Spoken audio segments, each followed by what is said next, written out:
Hola amigos, qué bueno es poder estar junto con ustedes. Bienvenidos a todos a este encuentro. No estamos tan acostumbrados a utilizar esta tecnología, así que espero que todo salga bien y que nada nos falle. Por ahora sí me está saliendo algo mal, así que ahí estoy mejor.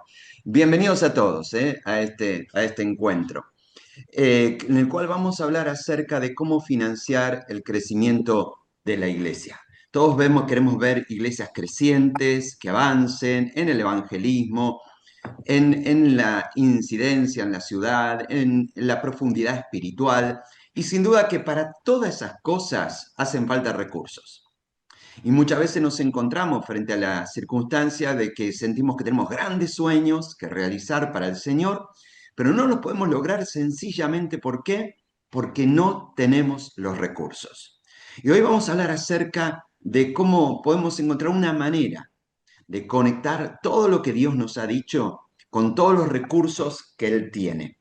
Mi nombre es Fabián Ruiz, para los que no me conocen, muchos amigos que veo en línea nos conocemos de hace mucho, pero para los que no me conocen, soy pastor en la ciudad de Mendoza, en la iglesia de la Alameda, y Dios nos ha dado un tiempo de mucho crecimiento en los últimos 20 años. De 300 miembros pasamos a ser 1.600 miembros. Y Dios nos permitió crecer en muchos aspectos. Nos permitió construir un nuevo auditorio, nos permitió enviar misioneros de nuestra familia de fe al África, a Medio Oriente, a Asia Central, iniciar una red de grupos pequeños en toda la ciudad. Bueno, Dios nos dio un tiempo de mucho crecimiento.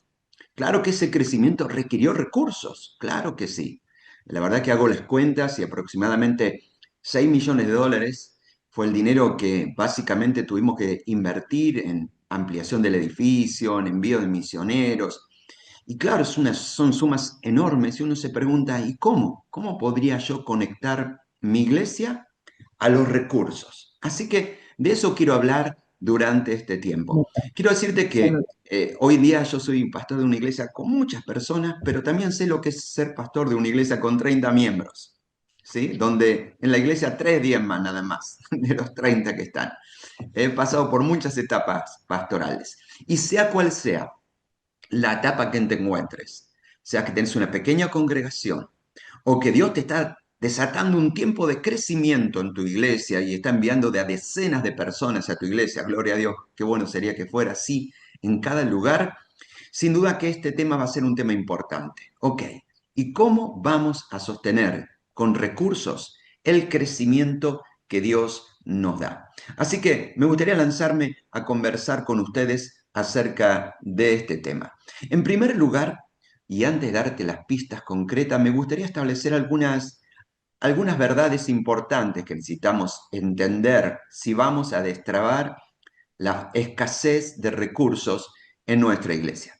La primera de esas verdades y que tenemos que tener en cuenta, es que el Dios de la visión es el Dios de la provisión. A veces nosotros no conectamos estas dos cosas, nos aturdimos y nos olvidamos de esta verdad. ¿A qué me refiero? Me refiero al hecho de que si Dios te ha dado una visión, y esto es una verdad que uno tiene que afirmar, si Dios te ha dado una visión del crecimiento para tu iglesia, una visión de comenzar una nueva iglesia, de abrir una nueva obra misionera, ¿qué clase de Dios sería? Un Dios que siembra semejante sueño en tu corazón y no te da los recursos. ¡Wow! No sería el Dios que yo conozco. Es como un padre que le promete golosinas a su hijo y después no le da nada, ¿no? Bueno, sería un mal padre. ¿Qué clase de padre sería un padre que nos da sueños y luego no nos da los recursos para lograrlo? Ese no es el Dios que yo conozco. El Dios que yo conozco es el Dios que si te da una visión, también te va a dar la provisión. La palabra de Dios dice en Filipenses capítulo 2, versículo 13, porque es Dios mismo quien hace posible que ustedes deseen hacer lo que Él le agrada. Y no solo eso, sino también que le da el poder para que lo hagan. Presta atención a lo que dice Filipenses 2:13. Dios no solamente nos da el querer, nos da el deseo, sino que junto con eso nos da el poder para hacerlo. Y dice, bueno, entonces, ¿por qué no? Bueno, vamos despacito. Pero esta es una premisa que tenés que abrazar. Tenés que preguntarte, tenés que afirmarte en esta certeza. Si Dios me dio una visión, Él me va a dar la provisión. Ahora, ¿por qué a veces eso no sucede? Miren lo que dice Jesús en Mateo 7:7. Dice, pidan y Dios les dará. Busquen y encontrarán. Llamen a la puerta y se les abrirá. ¿Miente Jesús cuando promete esto? No, yo creo que no. Ahora, muchas veces no pedimos. Y no pedimos de la manera correcta. No pedimos en el lugar correcto. No pedimos con la fe que requiere. Así que el Dios de la visión es el Dios de la provisión. Esa es la primera verdad que tenés que abrazar. Y en todo caso, lo que tenemos que preguntarnos es, ¿estamos pidiendo? ¿Cómo estamos pidiendo? ¿Con fe estamos pidiendo? Esa es la primera verdad. La segunda verdad que es importante que tengamos en cuenta Esto es es que lo los primero. recursos para sus hijos son ilimitados. Yo nací en una familia donde, me crié en una familia donde éramos cuatro hijos y un padre que era un obrero. Claro, cada vez que mamá preparaba una torta y había que cortar la torta, todos los hijos miramos la torta con mucha expectativa de que mi mamá no se vaya a equivocar y corte cada porción igual a la otra, ¿no? ¿Por qué? Porque uno pensaba que si a mi hermano le daban una porción mayor, eso significaba que para mí iba a ser una porción menor. O sea, esto digo, Y en mírame el muchos tamaño. hogares hemos crecido así, ¿no es cierto? Ahora, nuestro Padre Celestial no tiene una torta, tiene una fábrica de tortas. Y nosotros tenemos que entender eso, que los recursos de Dios son ilimitados. Necesitamos superar un montón de pensamientos que vienen a nuestra mente. Claro, estamos en la Argentina no hay recursos. Muchas veces escuché eso. Claro, las grandes hazañas se hacen en Estados Unidos, porque las iglesias de Estados Unidos tienen dólares, tienen mucho dinero. Nosotros aquí nunca vamos a poder hacer nada. Bueno, es una mentira del adversario que nosotros tenemos que sacarnos de la cabeza. Y a veces antes de empezar a hablar de cosas prácticas necesitamos ver cuál de estas cosas están sembradas en nuestro corazón. La Biblia dice en el Salmo 24, verso 1, del Señor es la tierra y todo cuanto hay en ella, el mundo y cuantos le habitan. Mi Dios es dueño de todo. Habrá visto el sticker ese en la parte de atrás del automóvil, ¿no? Yo no tengo nada, pero soy el hijo del dueño de todo. Y somos los hijos del dueño de todo. Necesitamos fortalecernos en esa verdad. Y como somos sus hijos, Dios tiene todo lo bueno para nosotros. ¿Qué clase de papá no estaría dispuesto a darlo todo por sus hijos? Si nosotros, que somos malos padres, somos dispuestos a hacerlo, ¿cuánto más nuestro Dios?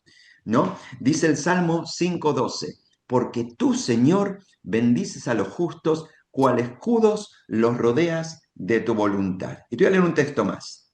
Ustedes, mira lo que dice 2 Corintios 9, ustedes serán enriquecidos. ¿Quién cree la palabra de Dios? ¿Hay un creyente en este encuentro? Ustedes serán enriquecidos en todo sentido, para que en toda ocasión puedan ser generosos. Eso es interesante, porque Dios no dice que nos va a enriquecer sencillamente porque nos interesa mejorar nuestra calidad de vida, nuestro bienestar, o que subamos de clase social o una tontería de esas. No, la Biblia dice que Dios nos va a enriquecer para que seamos generosos.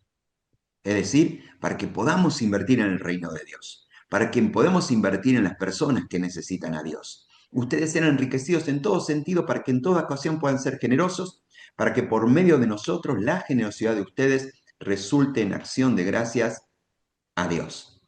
Cuando pienso en todo lo que hemos hecho en la Alameda, ¿no? Por pensar una cosa en nuestro auditorio, digo, wow, cuánta gente fue generosa.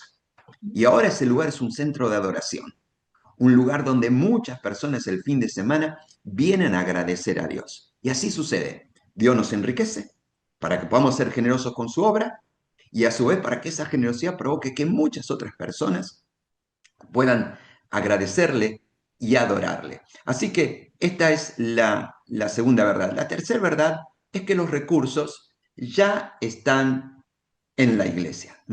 Los recursos ya están en la iglesia. A veces cuando pensamos que nuestro Dios es un Dios de recursos, empezamos a soñar la idea de que algún magnate norteamericano nos dé una donación, que alguna organización cristiana de otro país nos envíe una donación, pero no es así. Los recursos ya están en la iglesia. Voy a volver a leer este texto de 2 Corintios 9:11. ¿A quién Dios va a prosperar? ¿A quién Dios va a enriquecer para que puedan servir a la obra? A nuestra gente. Ustedes serán enriquecidos. No, nos ganaremos la lotería, vendrá algún ministerio de otro país a traer una gran donación de dinero y con eso pagaremos todo. No, no. La palabra dice, ustedes serán enriquecidos. Y ahora vamos a hablar en un minuto acerca de eso. Porque Dios quiere prosperar en el mejor sentido de la palabra. Yo hice una palabra mía particular para decir, ¿no? Pero Dios quiere prosperar cada hogar de tu familia, de tu iglesia. Dios quiere, a mí me gusta más usar este término, Dios quiere traer libertad financiera sobre cada una de las familias de tu iglesia. ¿Para qué? Para que puedan aportar al reino de Dios. Por lo tanto, no tenemos que pensar que el recurso va a venir de afuera.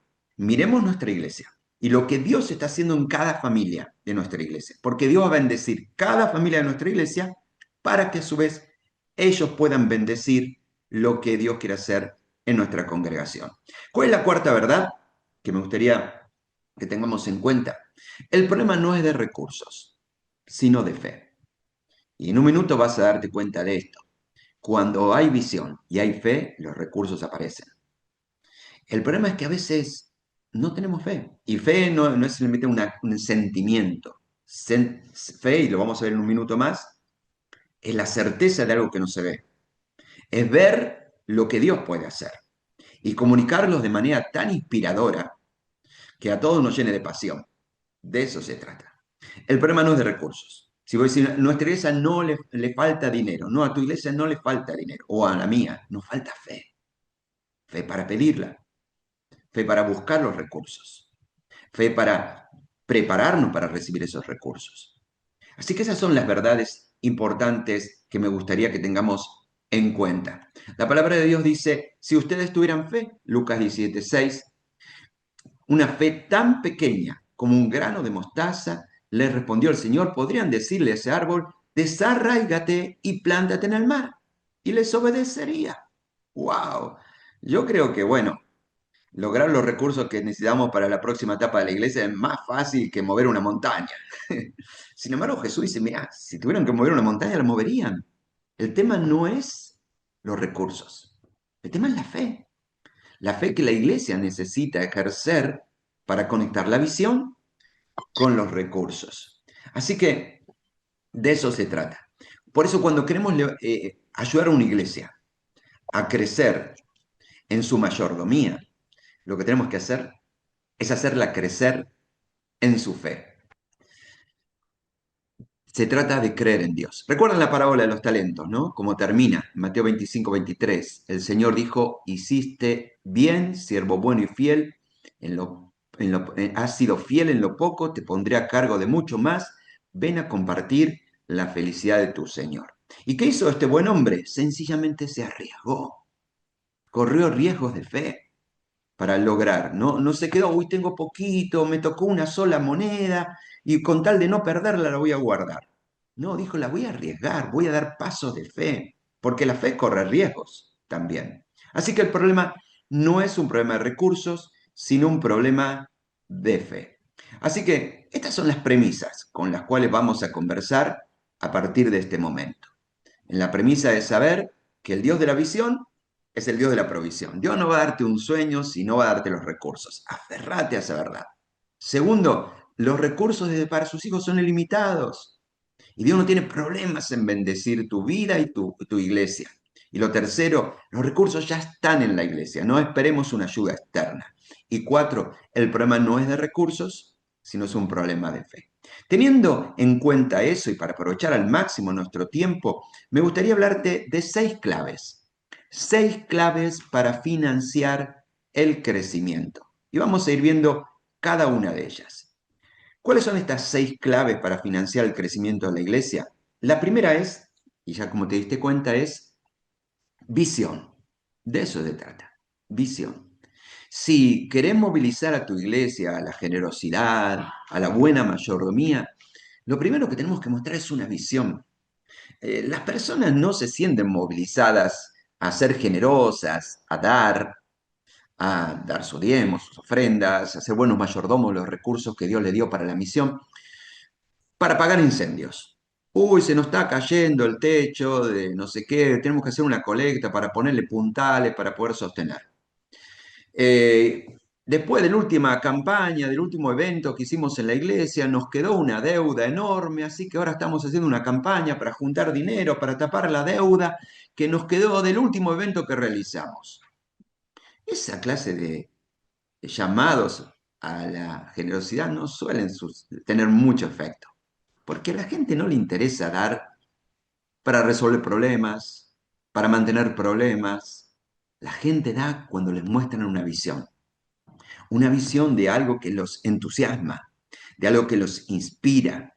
Wow, nosotros como pastores tenemos muchas tareas que realizar, aconsejar, enseñar, pero una de las tareas centrales de todo pastor, de todo líder, es mostrar una visión a la iglesia.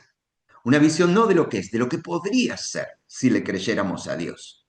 Una visión pintada de acuerdo al lugar donde Dios nos puso y la palabra que Dios nos dio.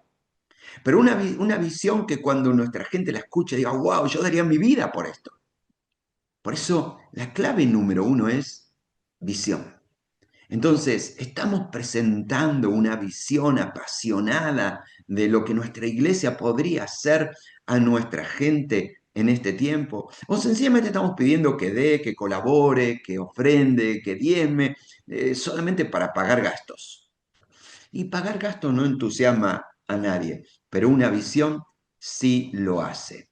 Ahora, quiero leerte algunos textos de la Biblia en este momento, ¿no? Y uno de ellos es el que se encuentra ahí en Proverbios 29:18.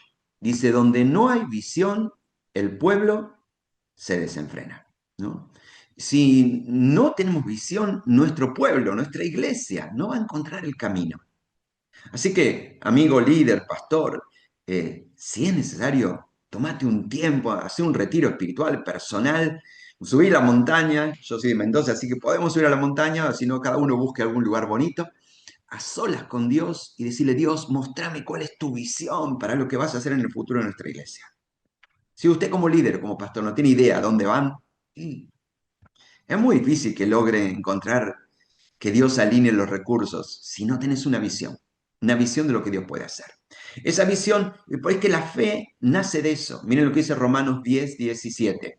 Así pues, la fe nace al oír el mensaje, y el mensaje que viene es la palabra de Dios. Y aquí cuando dice la palabra de Dios, no se refiere a la escritura, habla del rema de Dios. ¿Sabés que el rema de Dios es algo diferente al grafé, es algo diferente al logos? El rema de Dios es una palabra específica para una situación específica. Y dice que la fe surge frente a un rema de Dios. Y un rema de Dios es cuando Dios te habla y dice, en este tiempo vamos, esto va a ser Dios en nuestra iglesia y va a expandirnos y nos va a permitir comenzar una nueva iglesia, y nos va a permitir crecer y poder alcanzar a muchas más personas. Un rema de Dios que me muestre lo que Él va a hacer, lo que Él quiere hacer. Ese rema lo comparto con la congregación. Y ese rema es el motor de todo lo que viene después. Entonces, nuestro enfoque, como puse ahí a mi derecha, es ayudar a las personas a desarrollar visión. Cuanto más nuestra congregación abraza una visión de lo que Dios puede hacer, más sencillo es hacer todo. Cuando el pueblo de Dios tiene visión, el paso siguiente es inevitable, es aprender a recibir la visión. Así que esta es la primera clave, es la visión. Te cuento un poquito y tomo un minuto para un momento de testimonio. Cuando Dios nos llevó con mi esposa Liliana a Mendoza, perdón, iba a decir otra localidad que amo mucho.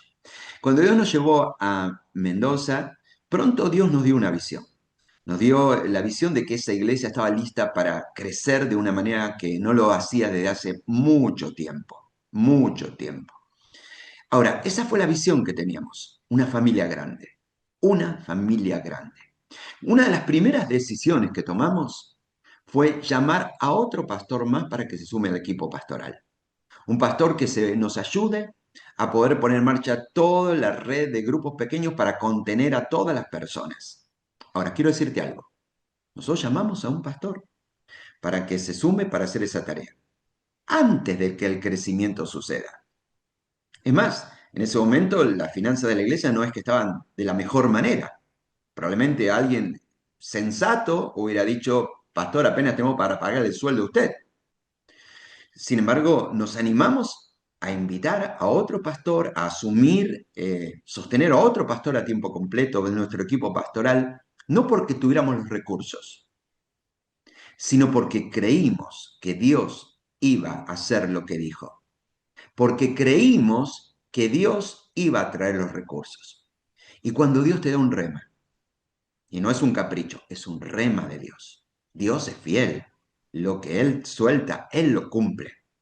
Y la realidad es que este nuevo pastor, amigo mío para toda la vida, que nos acompañó como cumpliendo ese rol, no fue el primer pastor, fue el primero de un montón de otros pastores que se sumaron a nuestro equipo pastoral y a partir de ese momento nuestra iglesia y hasta el día de hoy funciona con un equipo pastoral con varias personas sirviendo a tiempo completo. Pero hubo un día en el cual no teníamos recursos, ni todavía habíamos visto el milagro, pero dimos un paso de fe. Creímos que Dios iba a hacerlo. Ese fue un momento muy importante, cuando Dios nos dio un rema y nos dijo, esta va a ser una familia grande.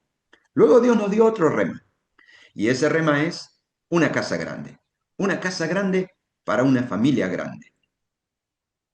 De pronto miramos hacia un costado de nuestro templo que fue construido en 1964, y al lado de nuestro templo había un terreno baldío, desocupado. Estamos en pleno centro de Mendoza, lo cual no es fácil encontrar terrenos desocupados, pero pegado a nuestro edificio había un terreno de 2.000 metros cuadrados, de calle a calle.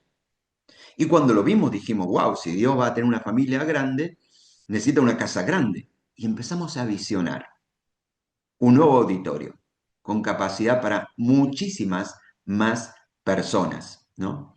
Ahora, ¿qué hicimos? Nos lanzamos por fe. Vamos a lograr. Me acuerdo que hicimos una campaña de fe y de generosidad. En un minuto más voy a hablarle acerca de eso. Y la gente ofrendó de manera maravillosa, de manera sacrificial. Muchos donaron propiedades. Yo y mi familia donamos una propiedad también. Fue un tiempo de mucha generosidad, mucha generosidad. Todo con el sueño de que vamos a comprar ese terreno de 2.000 metros cuadrados. Cuando terminó la campaña, hicimos las cuentas de todas las donaciones y vuelvo a decir, muchos dieron con sacrificio. No alcanzaba ni para la cuarta parte del terreno. Nos sentíamos frustrados, dijimos, wow, no sirvió para nada esto, ¿no? Tanto sacrificio, ni siquiera nos acercamos a lograr la meta. Pero ahí de pronto comprendimos de que eso que habíamos reunido con tanto sacrificio eran los panes y los peces que le poníamos en manos de Jesús. Y cuando nosotros le damos panes y peces a Jesús, ¿qué hace con él con eso? Lo multiplica. Ahora, así como ese jovencito dio todo lo que tenía, nosotros comenzamos así, dando todo lo que tenemos, por fe. ¿Pero por qué? Porque hay una visión. Pasaron muchos años, y ahora voy a hablar un poquito más adelante, pero no es que de un día para el otro lo logramos. Llevó muchos años, 10 años. 10 años de caminar por fe detrás de una visión.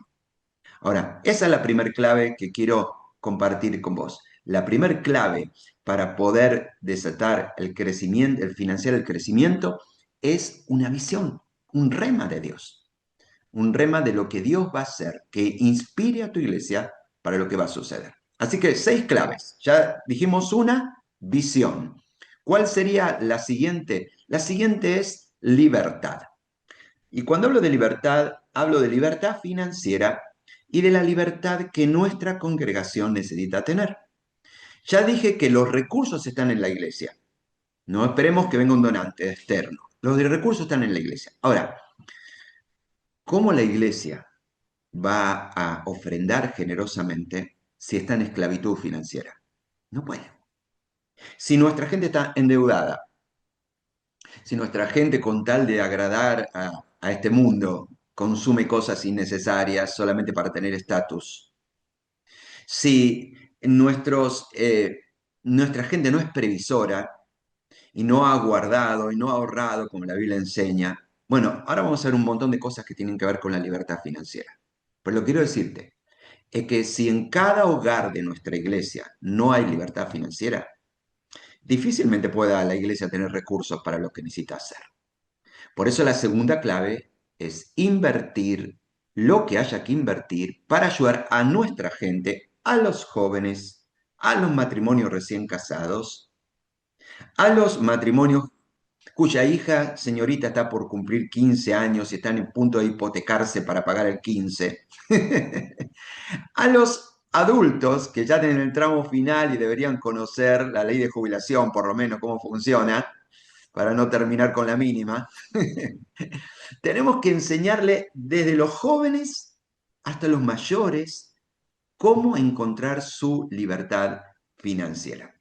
Eh, Allí, junto con los recursos que la convención ha puesto a disposición de ustedes, eh, hay una serie de predicaciones que ustedes pueden utilizar en sus iglesias para poder compartir estos conceptos con su gente. Esos recursos que estamos compartiendo, algunos de ellos son producto de una serie de mensajes que alguna vez realizamos allí en la Alameda acerca de este tema. Cada 2 años hacemos una serie de mensajes acerca de esto. Y estamos preparándonos ahora una semana justamente para hacerlo otra vez. Y esta vez me gustó encararlo desde esta perspectiva, desde la perspectiva de lo que pasaba con el pueblo de Israel cuando estaba en Egipto. Dice en Éxodo capítulo 3, versículo 7, dice Dios, he visto la opresión que sufre mi pueblo en Egipto, he oído sus gritos de angustia, la causa de la crueldad de sus capataces, por eso he descendido para rescatarlos, sacarlos de Egipto y llevarlos a una tierra fértil y espaciosa. Me interesó partir de este momento de la historia del pueblo de Dios. Dios ve que su pueblo está esclavo. La angustia que produce ser esclavos. Ahora, pensemos esto, los israelitas en Egipto no les faltaba de comer, ¿eh? De hecho, en el desierto siempre se quejaban que en Egipto comía mejor. Pero no tenían libertad. No tenían libertad de ahorrar, no tenían libertad para la misión, no tenían libertad para adorar. Y estaban bajo una situación de esclavitud. Y la Biblia nos dice que a Dios le importó eso. Le importó a tal punto que se involucró. Hoy en día muchas de nuestras familias están en esclavitud financiera. Y están sufriendo. Están sufriendo porque viven escasez crónica. Están sufriendo porque no tienen para cobertura de salud y ni siquiera pueden hacerse los tratamientos médicos que tienen que tener. Están sufriendo de muchas maneras en cada etapa de esto. Y a Dios le importa esto. Ahora, ¿por qué Dios se tomó el trabajo de liberar al pueblo de Israel y llevarlos, como dice este texto, a otro lugar?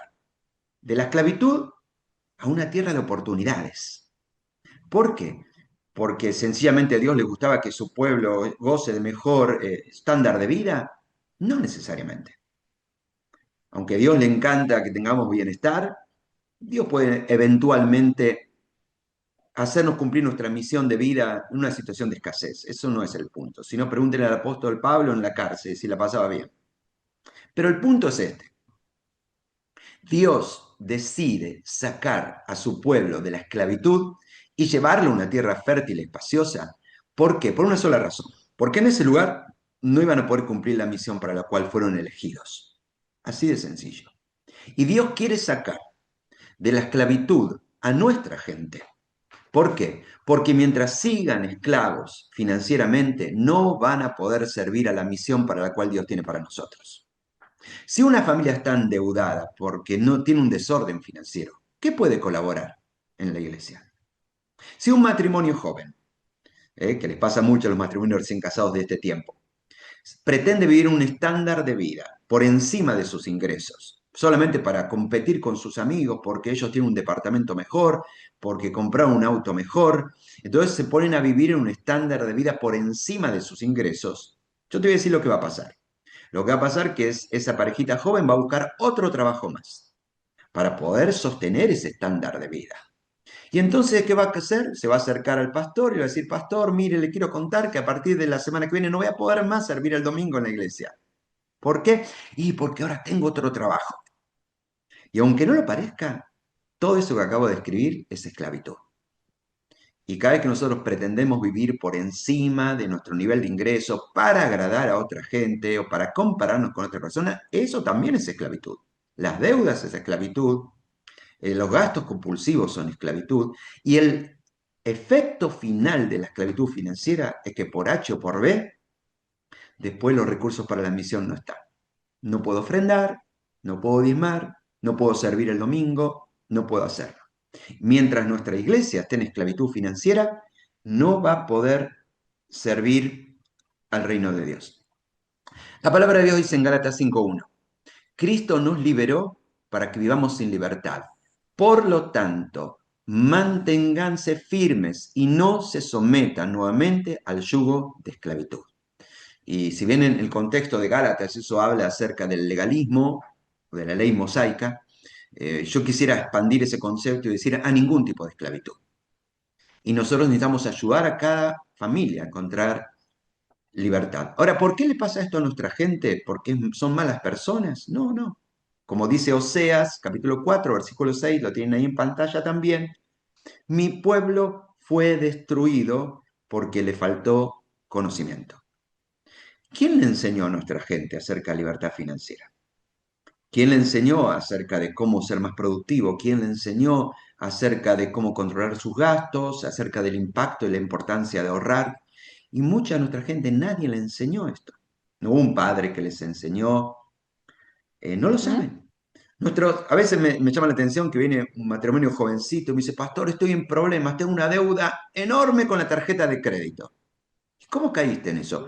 Y yo no, yo pensé que había que pagar el importe mínimo, que eso es lo que tenía que pagar, ¿no? A veces ni siquiera saben usar una tarjeta de crédito, ¿no? Ahora, es responsabilidad de nuestra iglesia enseñar, porque nuestro pueblo es destruido porque le faltó conocimiento. Entonces, parte de nuestra labor como pastores y líderes es enseñar este tema. Yo sé que a veces trae mucho pudor hablar del dinero en la iglesia. Hay temas de los cuales no se puede hablar en la iglesia, del sexo y del dinero, ¿no?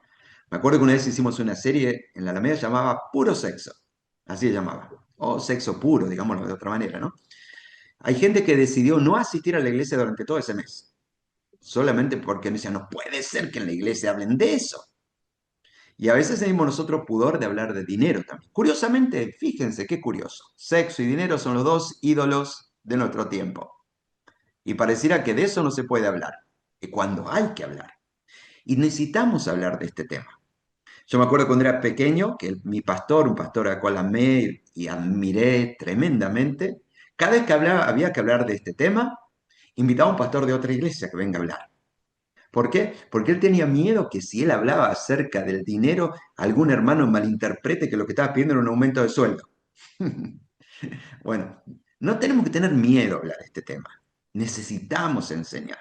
Necesitamos hablar de este tema. Como dice en Juan 8:32, y conocerán la verdad y la verdad los hará libres. Así que esta es la segunda clave. Ya vimos visión, vimos libertad, vamos a ver una más. Y esa que sigue es la cultura. ¿Mm? La cultura. Generar una cultura de generosidad. Enseñarle a nuestra iglesia a ser generosa. Eso no se logra de un día para el otro, no es un sermón, es un proceso largo, pero un proceso en el cual nosotros vamos a estar animando a, a desarrollar una cultura de generosidad. Paso anterior, libertad. Ayudamos a cada familia a, eh, a encontrar la libertad financiera. Me olvidé mencionarles una cosita nada más que les quería mencionar, la voy a rebobinar. Cada 2 años hacemos una serie de libertad financiera. Me alegro que te hayas sumado a esta campaña nacional de mayordomía de la Convención Bautista, pero yo tenemos cada 2 años. Nosotros hemos hecho muchos materiales, incluso algunos están editados, acerca de libertad financiera. Y cada 2 años desarrollamos una campaña. ¿Por qué? Porque hay gente nueva que viene y no sabe estas cosas. Y hay gente que ya lo sabe y no lo practica. Esa es la verdad. Necesitamos volver a recordarle esas enseñanzas. Bueno, ahora todo eso tiene que ver con la libertad financiera de cada familia. Ahora, parte de la libertad financiera es aprender a dar. Y eso es algo que tenemos que cultivar en nuestra iglesia. Dice en 2 Corintios 9:7, cada uno como propuso en su corazón, no con tristeza, no por necesidad, porque Dios ama al dador alegre. Ahora, fíjate cuántas características tiene el arte de dar. El arte de dar no es una cuestión compulsiva, sino que dice que cada uno tiene que dar como propuso en su corazón. No es para los que tienen el don de dar, porque dice cada uno de... No es algo que uno tiene que hacer a regañadiente, como un castigo para ver si me gano el cielo, no con tristeza. No por necesidad, porque hoy alguien tiene que pagar la boleta de luz de la iglesia, ¿no? Ni como si fuera algo horrible. Hay gente que cuando está frente a la oportunidad de dar, se incomoda. Dice, ay, el pastor va a hablar hoy de dar, ¿para qué vine? ¿Para qué vine? Bueno, hay un problema ahí, hay un problema, ¿no? Vos viste cuando vas al médico, el médico te empieza a tocar y te dice, ¿le duele acá? ¿Le duele? ¿Le duele? ¿Le duele? De pronto toca acá y uno dice, ¡ay! Uno salta. Y dice, acá está el problema. ¿Y cómo sabe que el problema está ahí? Porque no debería doler. Y cada vez que nosotros hablamos de dar, si hay gente que se incomoda, eso significa que hay un problema. Hay un problema que necesitamos trabajar con nuestra congregación. Dar no tiene que ser un problema. Dar tiene que ser una oportunidad. Al final de cuentas, Jesús dijo que más feliz es dar que recibir. Creo que nuestra mente lo sabe y no sé si nuestro corazón lo sabe. Necesitamos a través de diferentes formas generar una cultura en nuestra iglesia donde las personas puedan abrazar esto. Se trata de enseñar a ofrendar, se trata de enseñar a diezmar, no se trata de cuánto, sino se trata de cuánto en nuestro corazón. Dice en Lucas 21:2, una de las cosas que Jesús enseña, que Jesús vio una viuda muy pobre que dio 2 monedas pequeñas. Les aseguró, dijo él, que esta pobre viuda acaba de dar más que todos los demás juntos. A mí me encanta esta historia porque imagino que mucha gente ofrendó sumas muy interesantes antes que la viuda. Pero Jesús dice que esta mujer dio más que todos los demás. Son raras las matemáticas de Jesús, ¿no? Imaginemos que esta mujer puso un billetito de 100. ¿100 es más grande que 1.000.000? Y las matemáticas dirían que no. Pero para Jesús, esos 100 de esa mujer eran más grandes que el 1.000.000 que puso el que estuvo antes que ella. Esto es lo que tenemos que entender.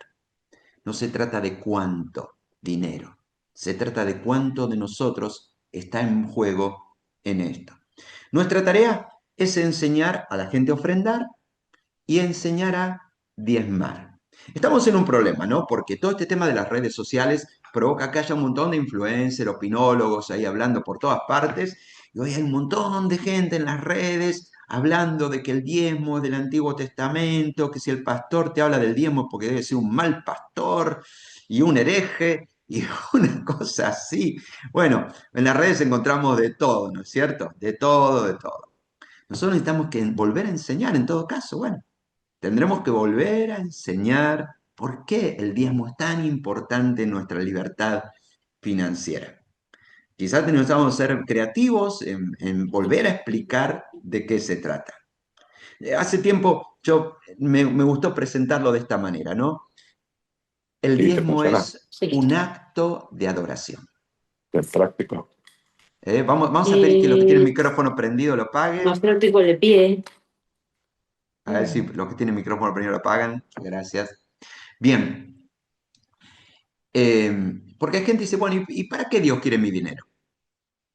¿Y si para qué quiere la iglesia mi dinero? ¿Qué necesidad tiene? Yo prefiero darlo a otras necesidades. Y quizás es porque no entendemos que el diezmo no es para cubrir una necesidad, no es la cuota de afiliación a la iglesia, es un acto de adoración. Voy a leer unos textos para mostrarles. La Biblia dice en Éxodo 23:14, entre tantas indicaciones que Dios tenía para su pueblo, harás fiesta en mi honor, nadie se presentará ante mí con las manos vacías. Y una de las cosas que vemos de las enseñanzas básicas de la adoración es que un adorador siempre viene con las manos algo para entregar, ¿no? Es el primer punto de partida. Nosotros honramos a Dios rindiendo nuestro tiempo, rindiendo nuestro corazón y rindiendo nuestras finanzas. Es en ese contexto de honrarlo a Él que aparece y surge el concepto del diezmo. Deuteronomio 14:23. Deberás separar la 10ª parte de todo lo que coseches cada año. Lleva ese diezmo al lugar de adoración. Presta atención a la palabra adoración ahí. Designado el lugar que el Señor tu Dios elija para que su nombre sea honrado. Así que presta atención. El diezmo no es la cuota de afiliación ni mi cuota aparte para sostener la iglesia. No, es un acto de adoración. Por eso el lugar donde más lindo para practicarlo es en el culto de adoración. Estamos viendo, hago un pequeño paréntesis, estamos viviendo un tiempo bastante particular donde ya nadie tiene plata en efectivo en el bolsillo, ¿no? Donde mucha gente usa billeteras virtuales para manejarse, ¿no? ¡Wow! Eso representa todo un desafío en la cultura de generosidad de la iglesia. Porque claro, ahora la gente ofrenda desde y diezma desde su celular, ¿o no? Llega a principio del mes y dice, bueno, pago la boleta de la luz, pago, no sé qué otra cosa más pago. Pago la boleta del agua, y le hago la transferencia a la iglesia, ¿no? ¿Está pasando eso, sí o no? Está pasando. Y no está mal, son cambios culturales. Ahora, el problema de ese cambio es que dar mi diezmo es parecido a pagar la boleta de la luz. Más o menos lo mismo, ¿no? Se pierde, ¿qué es lo que se está perdiendo? Se está perdiendo el contexto de adoración que tiene que tener. Entonces, eso es un desafío para la cultura de la iglesia. ¿Qué podemos hacer? Yo le propongo dos cosas. Número uno, la gente que si va a diezmar en su casa con una billetera virtual, pague en la boleta de la luz, pero antes de diezmar, cierre los ojos, junte a su familia, oren y luego hagan la transferencia. Pero no saquemos ese momento del contexto de la adoración. Quizás nosotros tenemos que habilitar un momento durante el culto del domingo para que cada persona con su billetera virtual pueda hacer la transferencia, ¿no? Pero este es el punto que quiero decirte. El concepto del diezmo no es una cuota, no es mi aporte para sostener algo, es un acto de adoración. Es por eso que necesitamos colocarlo allí, en ese contexto, en un contexto de adoración. Porque cuando lo colocamos en un contexto de adoración, todo se hace más claro y más sencillo. Ahora, ¿te acordás lo que dije, no? En el Antiguo Testamento. Diezmar es un acto de adoración, un acto de honrar a Dios. Y eso yo lo comparo con esta historia, Juan 12:1. Dice que se dio una cena en honor a Jesús. Y Marta servía y Lázaro era uno de los que estaban en la mesa con él. Entonces María tomó entonces como medio litro de nardo puro, que era un perfume muy caro, y lo derramó sobre los pies de Jesús, secándolos. ¿Por qué María hizo esto? Porque se supone que era una fiesta de honor a Jesús. Y la palabra decía que cuando nosotros honramos a Dios no podemos venir con las manos vacías. Y ella estuvo dispuesta a romper un perfume y derramarlo en él, ¿no? ¿Por qué? Porque si estamos honrando a nuestro Salvador, algo tengo que entregar.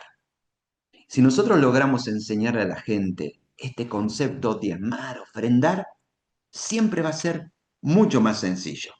Ahora, ¿qué reacción tuvieron los discípulos? Dice que al ver esto los discípulos se indignaron. Dijeron, ¿para qué este desperdicio? ¿Eh? Podía haberse vendido este perfume por mucho dinero para dárselo a los pobres. Muchas veces no hablamos de este tema. ¿Por qué? Porque hay un prejuicio muy grande. Si nosotros hablamos de hacer una colecta para ayudar a una persona pobre en nuestra ciudad, nos aplaudirían. La gente de la calle nos aplaudiría. Es más, nos dicen, sigan haciendo ese trabajo social que están haciendo ustedes, sigan haciendo ese trabajo social que están haciendo ustedes. Pero cuando hablamos del diezmo, la gente se escandaliza. ¿Se dieron cuenta de eso, no? Si nosotros estamos en una colecta para ayudar a los pobres, la gente nos aplaude. ¡Ah, qué maravilloso trabajo que hace! Si nosotros hablamos del diezmo fuera de la iglesia y a veces dentro de la iglesia, tristemente, la gente se escandaliza. Y me da la impresión porque es exactamente la actitud que tuvieron los discípulos. Al ver lo que hizo esta mujer, ¿qué hicieron? Se escandalizaron. Y dijeron, pero esto se podría haber hecho usado de otra manera. Y es que nunca entendieron de qué se trata. El diezmo no tiene un fin utilitario. No tiene que ver con cómo lo vamos a invertir, en qué se va a usar. Es un acto de adoración. Un acto donde yo entrego todo simplemente por el hecho de honrar a mi Señor y honrar a mi Maestro. Bueno, este capítulo requería muchas otras más enseñanzas, pero sin duda que nosotros necesitamos romper esa mentalidad de miseria, esa mentalidad de mezquindad, esos conceptos equivocados que la gente consume de Internet y generar en nuestra iglesia una cultura de generosidad. ¿Mm? Y eso tiene que ver con lo que hacemos cada fin de semana, el momento que le dedicamos a la ofrenda y cada uno de estos detalles. Muy bien. ¿Cuál es la clave siguiente? La clave siguiente es metas. De eso se trata. Así que la primera clave es visión. Necesitamos comunicar una visión a la iglesia, trabajar en la libertad financiera de nuestra gente, que salgan de sus deudas y de sus patrones de gasto compulsivo, que aprendan a ahorrar, generar una cultura de generosidad en la iglesia. Y ahora viene un paso clave, y son metas. ¿Eso qué significa? Cada meta que nosotros nos planteamos es un paso de fe. Eh, ¿Cómo llegamos a construir nuestro auditorio que tenemos hoy en día? Bueno, ya les dije, nos llevó 10 años. Y cada año nos poníamos una meta. La primera meta fue comprar esa propiedad. Nos llevó mucho tiempo. Me acuerdo que cuando finalmente reunimos una cantidad importante de dinero, logramos reunir la mitad del valor del terreno y la otra mitad, los vendedores aceptaron que la paguemos en cuotas durante 2 o 3 años, me acuerdo. Era una suma muy importante. Ahora, ¿saben lo que pasó? Que hicimos una escritura, no sé, hoy no me la dejarían, o sea, estoy acá con la autoridad de la Confederación a mi lado, que creo que hoy no me lo hubieran permitido hacer, pero hicimos una escritura en dólares por 3 años. Ustedes saben que tomar deuda en dólares en Argentina es una misión suicida, suicida. Pero Dios nos dio la confirmación que teníamos que ir por ahí. Y dimos ese paso. Firmamos la escritura, pusimos el 50% de la propiedad y dijimos, Dios, tenemos 3 años para juntar el resto en dólares. Ahora, ¿saben lo bueno que es Dios? Esto fue del 2006 hasta el 2009 aproximadamente. Durante esos 3 años, el dólar nunca se movió de 3 pesos con 60. ¿Sí? Fue algo inaudito en la historia de nuestra Argentina. Tuvimos 3 años en el cual el dólar no se movió, ni para arriba, bueno, para arriba siempre se mueve, para abajo no. No se movió en 3 años el dólar. Hasta que nosotros no pagamos la última cuota, Dios no permitió que la comunidad argentina se desbarate otra vez. Bueno, ustedes saben que el dólar ya no vale 3 pesos con 60, ¿no? Ya no vale 3 pesos con 60. Pero cuando Dios nos da una meta, siempre es una meta de fe. Siempre es una meta en la cual corremos riesgos. Riego controlado, no hagan macanas y después me eche la culpa a mí, ¿eh? Y riego con una palabra de Dios que esté al respecto. Eh, ¿Qué dice la palabra de Dios? ¿Qué es una meta? No voy a poder poner el texto ahora que quería compartirles porque algo está pasando en mi sistema, pero se los voy a leer. Marcos 10:51, Jesús le pregunta a un ciego, ¿qué querés que haga por ti? ¿Cuántos de ustedes predicaron acerca de esto, no? Dios le pide a este ciego y le dice, ¿qué quieres que haga por ti? Y uno diría que el ciego tendría que haber respondido y decir, obvio, quiero ver. Pero no, podría haber pedido, quiero un subsidio a la discapacidad, no sé, quiero que le hables a la gente para que seas más generoso conmigo. Pero Jesús, antes de hacer el milagro, le pregunta al ciego, ¿qué quieres que haga por ti? Y yo creo que una meta surge de responder a esa pregunta. Entonces, vamos a hacer una tarea práctica en este momento. Pensá en tu iglesia, en tu ministerio, en la visión que Dios les ha dado, en cuál debería ser el próximo paso. Y a lo mejor ese próximo paso es temible e imposible. ¿Qué te gustaría que Dios haga en tu vida que no saldría bien a menos que Él hiciera un milagro? Y una meta es responder a eso. Es decir, Señor, quisiéramos poder lograr esto. Y vamos por ello. A fuerza de metas es que crecemos. En 1 Corintios 9:26, no lo puedo poner en pantalla, pero les digo la cita, 1 Corintios 9:26, el apóstol Pablo dice así: yo no corro sin una meta, ni peleo como los boxeadores que solo dan golpes al aire. Ok, tenemos un sueño grande, y ese sueño grande es construir un nuevo auditorio, como nos pasó a nosotros. Perfecto, ¿cuál es la meta de este año? Cada paso que nosotros dimos fue en base a metas. Primer año, hacer todo el movimiento de suelos que nos permitió hacer el estacionamiento subterráneo del lugar. Y cuando terminamos esa meta, nos paramos ahí arriba y lo celebramos. Segunda meta fue todo el año siguiente. Fue levantar toda la estructura de hormigón.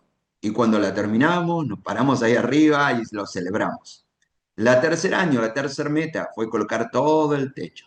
Cada una de esas metas significaban sumas de dinero que no teníamos. Y cada vez que nos lanzamos a una de esas metas, era Dios, o lo haces vos, o no sabemos cómo va a ser, ¿no? Entonces, ¿cuál es la próxima meta que deberías establecerte? Quizás la visión va a cumplirse en 10 años, pero ¿cuál sería la próxima meta que deberías establecer? Cada vez que nosotros establecimos una meta, lo que hacíamos es una campaña de ofrendas de fe. ¿Mm? Organizar una campaña de ofrendas de fe es todo un arte. Yo no tendría tiempo, ya se me acabó el tiempo, imagínense, no habría tiempo para explicarles. Quiero comentarles que todos los años nosotros hacemos en la Alameda una conferencia que se llama Epicentro, en las cuales tenemos todo un track de entrenamiento acerca de esto, y una de las cosas que hacemos es entrenar a las iglesias para saber cómo organizar una campaña de fe. Una campaña de fe requiere varios meses de preparación. Y a través de cada una de estas campañas de fe fue que fuimos avanzando en cada una de estas metas. Veo que el tiempo se nos va corriendo, así que voy a tener que acelerar un poquito. Ya vimos varias claves. Clave número 1, visión. Clave número 2, libertad. Clave número 3, cultura, metas. Y ahora vamos a la siguiente, que es un equipo.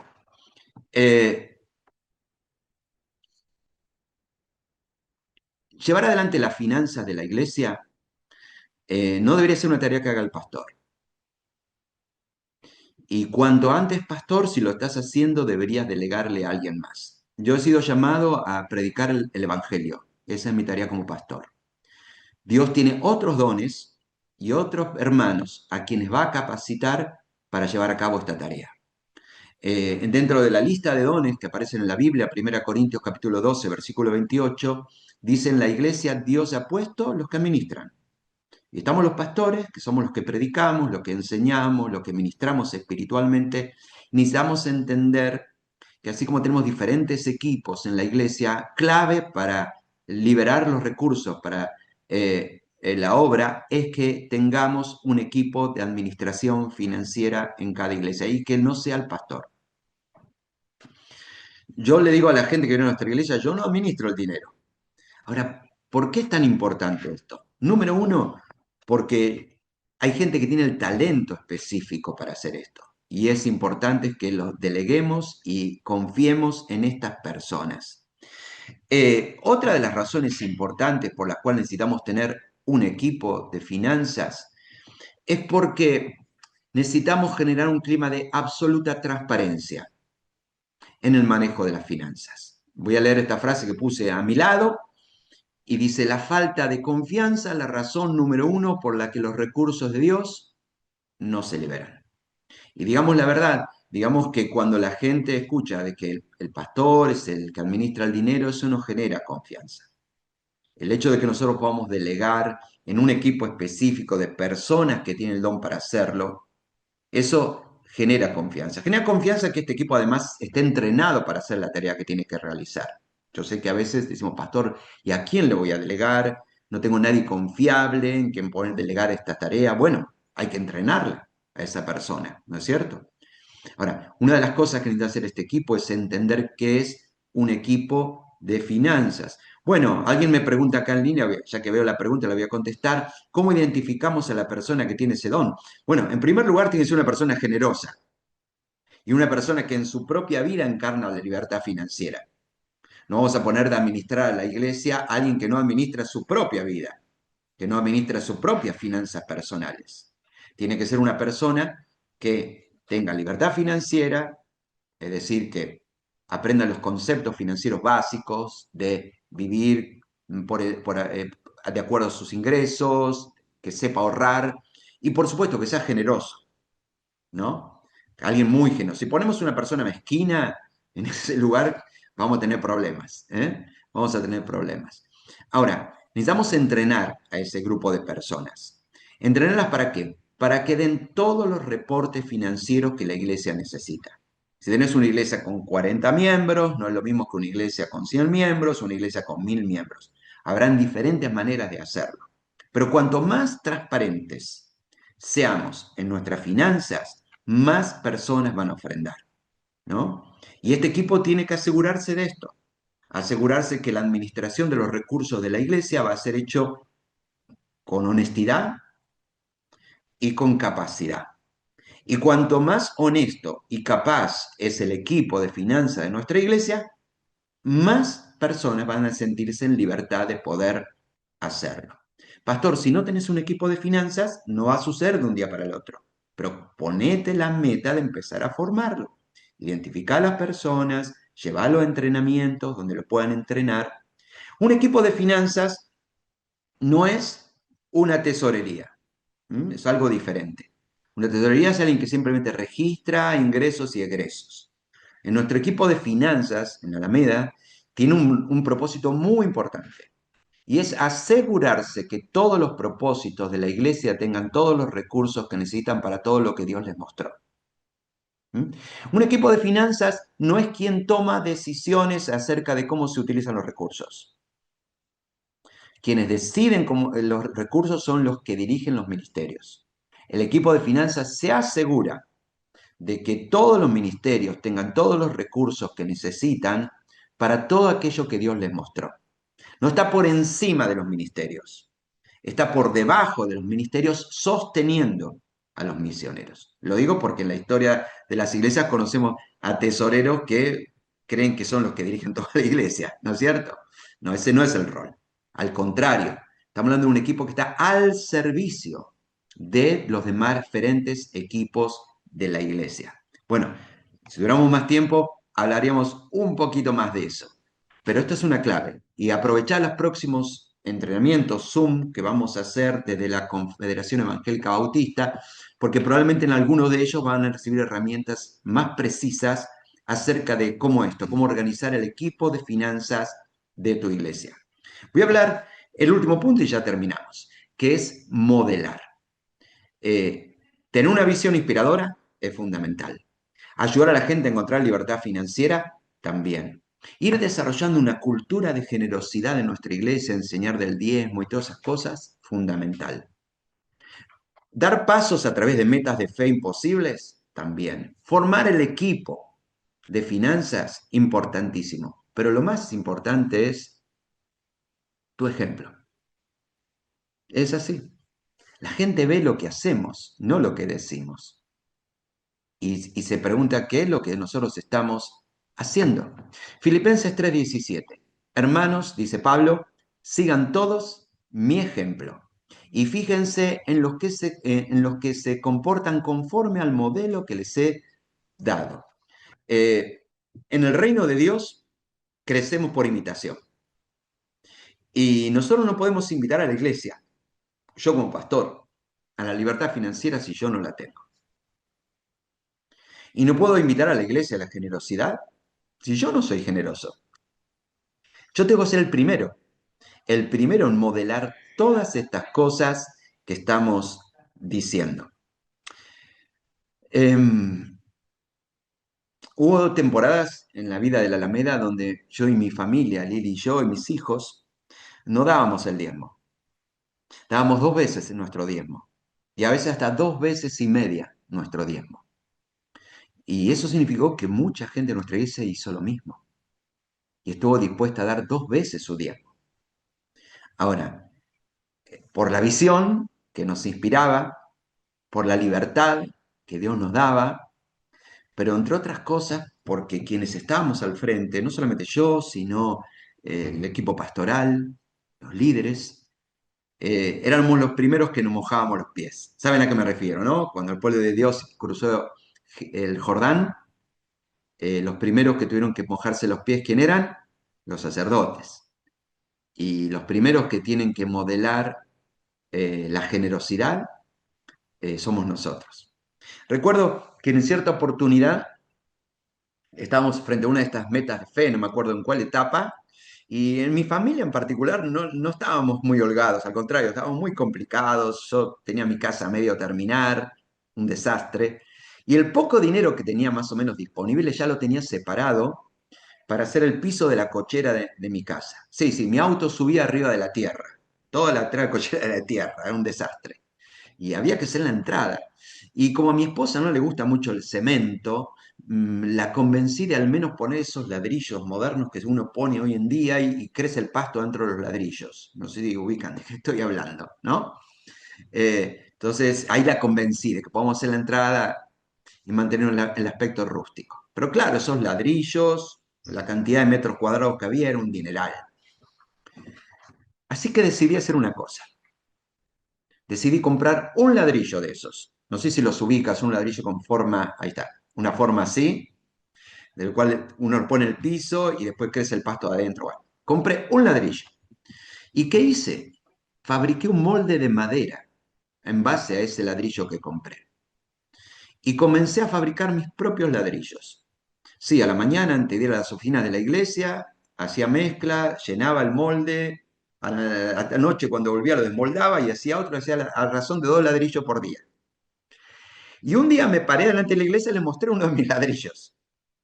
Y le dije, hermano, miren, yo no tenía mucho con qué poder aportar, pero decidí todo el dinero que iba a utilizar para comprar esos ladrillos, donarlo para esta meta de la iglesia y resolver el problema haciendo mis propios ladrillos, ¿no? Sean creativos cada uno de ustedes, vea cómo lo puede hacer. Bueno, lo que quiero decirte es que esas cosas que nosotros podemos hacer como pastores y líderes, la gente las ve y son muy importantes. Son muy importantes cuando ven que nosotros estamos dando el ejemplo en cada una de las cosas. Por eso, al hablar de este último punto, que es modelar, la gran pregunta es, a todos los que estamos en este gran Zoom, que imagino que son todos pastores y líderes, es, ¿cómo estás viviendo tu libertad financiera? Porque hablamos de que la iglesia, la gente no Teresa no está en libertad financiera. Perfecto.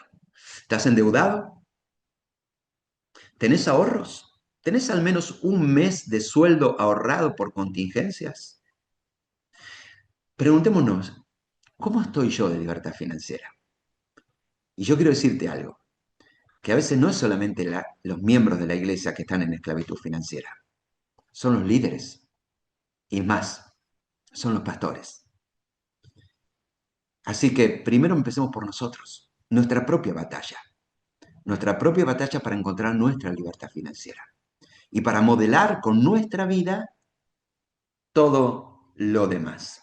Bueno, se nos acabó, recontra, se nos acabó el tiempo. Ha sido muy bueno estar con ustedes mucho tiempo. Quiero hacerles una invitación, si me lo permiten, y es que ahora en unas semanas vamos a tener en Mendoza una, nuestra conferencia anual. La hacemos siempre, todos los años en la misma fecha, se llama Epicentro, y vamos a tener todo un track de entrenamiento para líderes de finanzas de la iglesia.